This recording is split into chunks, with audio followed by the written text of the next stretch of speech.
रंग बरसे होली है। मम्मा, मेरे फ्रेंड्स बुलाने आए हैं, मैं होली खेलने जाऊं? निशा ने अपने फ्रेंड्स के लिए दरवाज़ा खोलते हुए वहीं से आवाज़ लगाई। गीता मालपुए बना रही थी। वैसे ही मैदे से सने हाथ लिए हुए बाहर आ गई। बच्चों को थोड़ा गुजिया नमकीन देकर इशारे से निशा को अंदर बुलाकर ले जाने लगी। वैसे तो निशा अपने दोस्तों को छोड़कर जाना नहीं चाहती थी, पर गीता ने उसे इशारा करते हुए जब हाथ पकड़ा तब निशा समझ गई कि ज़रूर कोई ज़रूरी बात है और मम्मी के साथ अंदर चली गई। अंदर बेडरूम में ले जाकर गीता ने अपनी किशोरावस्था की दहलीज पर खड़ी बेटी को समझाया कि सावधानी से होली खेलना और पुरुषों से दूर रहना, और अगर कोई तुम्हें होली के बहाने यहाँ वहाँ हाथ लगाए तो विरोध करना और किसी बड़े को ज़रूर बताना और दोस्तों के साथ ही रहना। खैर, ये सब तो वो लगभग हर साल समझाती थी, पर इस बार वो कुछ ज़्यादा ही सचेत थी।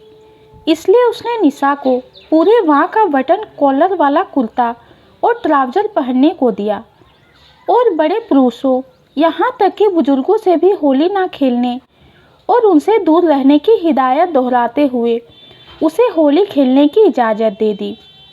बेटी को भेजने के बाद वो कुछ चिंतित से दिखी तो मोहित ने पूछा, क्या हुआ? मालपुआ बनाना क्यों बंद कर दिया? मेरे भी दोस्त आते होंगे, थोड़ा और बना लो, फिर जमकर होली खेलेंगे। बोलते बोलते मोहित को जैसे कुछ याद आ गया और उसने बात बदल दी कि वाह, मालपुए तो बड़े सुनहरे बने हैं, एक हमें भी तो खिलाओ। पर गीता अभी भी गहन सोच में थी। कदाचित वो अपने बचपन के खराब अनुभव से नहीं उबर पाई थी, तभी तो इन सालों में उसने होली लगभग नहीं के बराबर खेलती थी।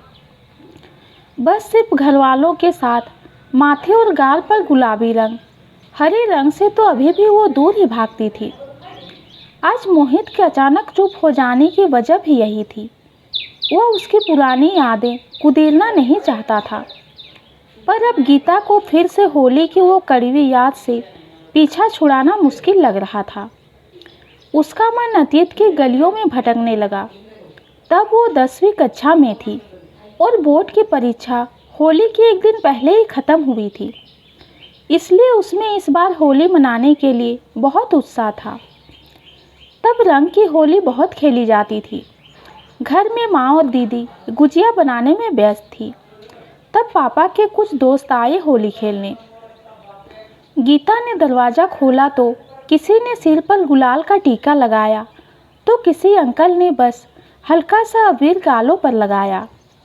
भीड़ में अचानक उसने महसूस किया रमेश अंकल उसे होली मिलने के बहाने कसकर गले से लगाए हुए थे और उनके हाथ उसे वांछनीय तरीके से छू रहे थे। उसने किसी तरह खुद को अलग करके गुस्से से उन्हें देखा तो उन्होंने अपना मुंह ऐसे बना रखा था जैसे कुछ हुआ ही ना हो।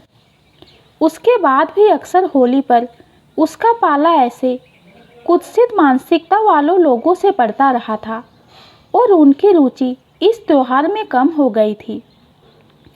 उसने शादी के बाद मोहित को पहली होली पर ही सब बता दिया था, क्योंकि यहाँ भी रिश्ते का एक देवर ऐसा ही मन चला था जो होली के बहाने स्त्रियों को यहाँ वहाँ हाथ लगाना अपना अधिकार समझता था।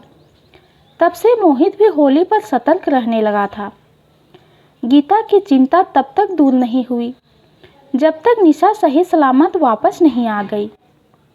दोस्तों, ये हमारे समाज का एक और छुपा हुआ सच है कि होली जैसे पावन और उल्लासमय त्योहार के आनंद को भी कुछ तुच्छ मानसिकता वाले लोग बर्बाद करने से बाज नहीं आते और कहते हैं, बुरा न मानो, होली है। ये छोटी सी कहानी आपको कैसी लगी कमेंट में ज़रूर बताइए। कहानी पसंद आती है तो चैनल को लाइक और सब्सक्राइब कीजिए। कहानी सुनने के लिए आपका बहुत बहुत धन्यवाद।